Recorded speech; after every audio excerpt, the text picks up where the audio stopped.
Listen, and you will hear stories of beauty, strength, and inspiration.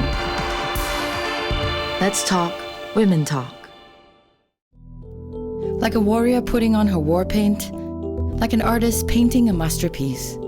Every stroke, every detail, every color all come together to transform her into the character she sets herself to be. Joanna See Too has been a Chinese opera artist for nearly 40 years, performing in Singapore and overseas. Despite it being a dying art, Joanna is determined to bring it back to life. What does it truly mean to dedicate your entire life to an art form? So Joanna, thank you so much for spending this afternoon with us, educating us more about Chinese opera, what you do, and how what a fascinating kind of art form this is. How did you first fall in love with Chinese opera? Okay. It's the beautiful costume and the beautiful makeup that draws me. So my grandma bring me to opera shows. I fall in love with the art. I wanted to wear every set of this beautiful costume. So that's where I ended up here. I was only around 7 years old, yeah. And from then you decided that this was going to be your career path? Or? No, I just taken up Chinese opera as my hobby. But I only begins to take this as a professional job when my mom's fall ill, and I believe that I need to spend more time with her, as I have been spending too much time with my job, with my hobbies. So I decided that this is the right thing to do.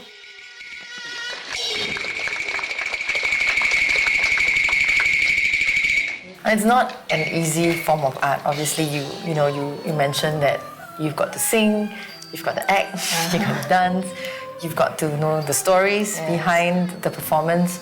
So what has kind of kept you so resolute to pursuing this art form all these years? And you've been at it now for what, 38 years, 39 years? Yes, 39 years, yeah. It is the love and the love and passion for the art. You got to be devoted to the art in order to follow and to try to improve yourself and try to teach others who are interested, because you just think that learning how to sing, but you must learn how to project your voice. So how to project your voice in a better way that you sounds good. So you must learn how to sing, how to control your voice and all that. All right. Then and when you talk about body gesture movement, you must learn all the movement. You must learn how to dance. You must learn how to stretch your body. To express yourself. Like when you're doing a ballet dance, you need to express yourself. So likewise on Chinese opera stage, all the movement that you do, you need to convey your thought to the audience. You've obviously played a lot of different roles. How do you put yourself in the mindset of preparing for a role? First of all, you must know whether it's historical or it's fictional. All right. So if it's historical, then you got to look up for some background of this role that you're going to portray. What are the things this lady has done, or what are the things this lady has gone through? So you must understand this character. Then you must have the feeling and thought of this character in order to get into the role.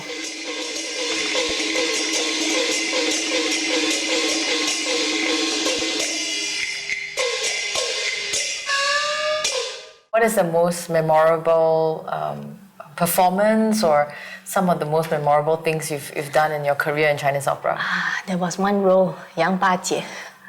I was doing a final rehearsal that night where I get myself injured from falling down from a chair.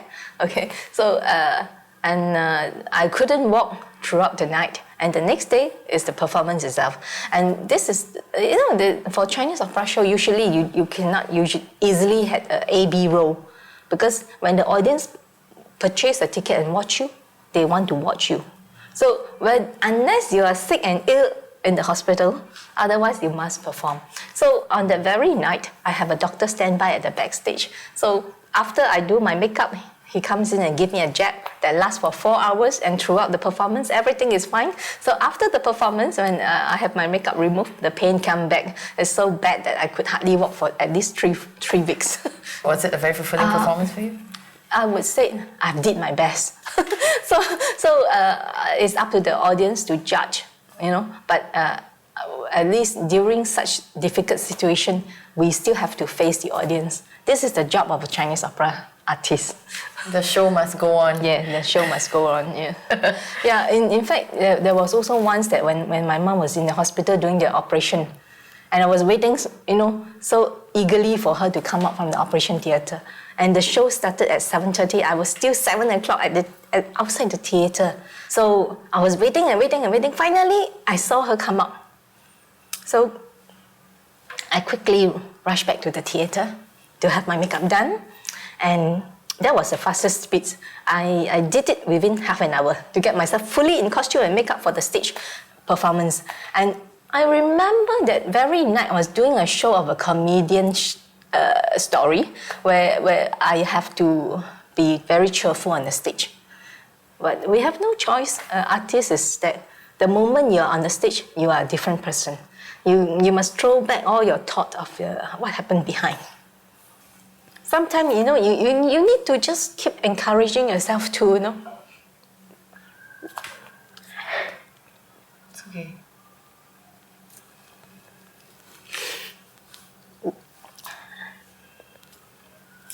At times when you meet up with some difficulties, you got to keep telling yourself that this is what I want. We have pressure from people, from audience. We have pressure from people around you. We have a lot of pressure because financing is a problem too. To keep the theatre going, to keep the... Yes. I always think that Chinese opera, we need a lot of support from the society in general, from the opera enthusiasts, and also from the government, especially the National Arts Council. So without their support, it's difficult to man a company like our company, because you need a lot of funds to do a lot of productions. And if you need quality products, you really need the funds to come in.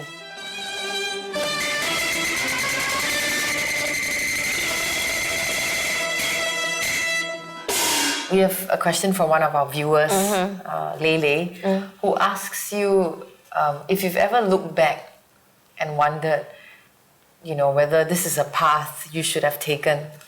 Because obviously the struggle is bigger than when you had an office job, right?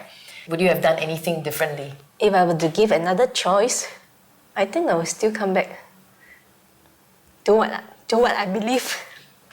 And is there anything that you would have done differently along the way, in the 38 years that you've been pursuing this? No. I still believe in what I do. And why do you believe so strongly in what you do? I just think that if you love something, you would not want to let go. And I will hold on to it. So you've obviously really, truly have dedicated your life to this art. I think so. What is the most fulfilling thing for you in the past? Or what has been the most fulfilling thing for you in the past 38 years? My award. My award, the most outstanding young person in the world. Well, this is really honored to receive the award in Barcelona, in Spain.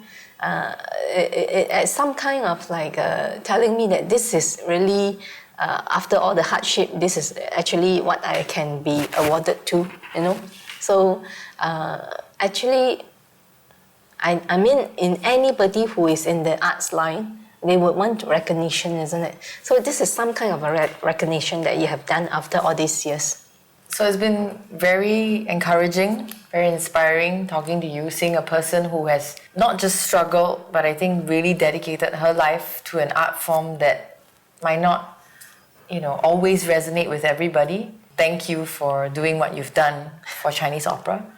And I just have one more question for you, Joanna, which is, what is empowerment to you? Believe in yourself, true to yourself, and ignore whatever negative and not positive remark.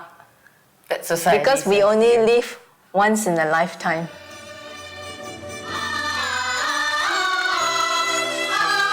Many may say that she gave up her life for this art, but to Joanna, this is her life.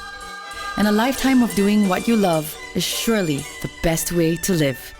Thank you, Joanna, for being a beacon of hope to the striving dreamers in all of us.